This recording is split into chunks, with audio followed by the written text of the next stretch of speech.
ఏపీలో గెలుపు ఎవరిదో చెప్పిన సర్వే. ఇంతకు ఎవరు సీఎంగా ప్రమాణ స్వీకారం చేస్తారో చెప్పిన సర్వే. తెలంగాణ, కర్ణాటకల్లో నిజమైన సర్వే. ఆంధ్రప్రదేశ్ అసెంబ్లీ ఎన్నికల్లో ఏ పార్టీ గెలుస్తుంది? ఆంధ్రాకు కాబోయే సీఎం ఎవరు?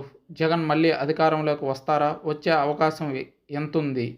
లేదంటే కూటమి తరపున చంద్రబాబు సీఎం పగ్గాలు చేపడతారా అనేది ఆసక్తికరంగా మారింది. ఓవైపు బీజేపీ, జనసేనతో కలిసి టీడీపీ బరిలోకి దిగుతుండగా, మరోవైపు అధికార వైఎస్ఆర్సీపీ ఒంటరిగా పోటీ చేస్తుంది. దీంతో ఎన్నికల వేళ ఏపీ రాజకీయాలను దేశం మొత్తం ఆసక్తికరంగా చూస్తుంది.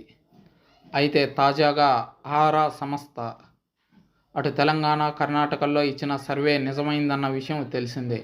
అటువంటి ఆరా సంస్థ ఇచ్చిన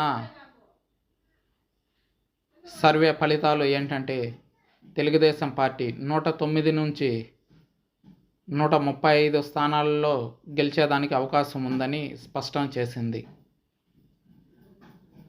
చంద్రబాబు మరోసారి ముఖ్యమంత్రి కావడం అనేది తథ్యమని స్పష్టం చేసింది. అదేవిధంగా ఎంపీ అభ్యర్థుల్లో 14 నుంచి 16 మంది టీడీపీ తరపున,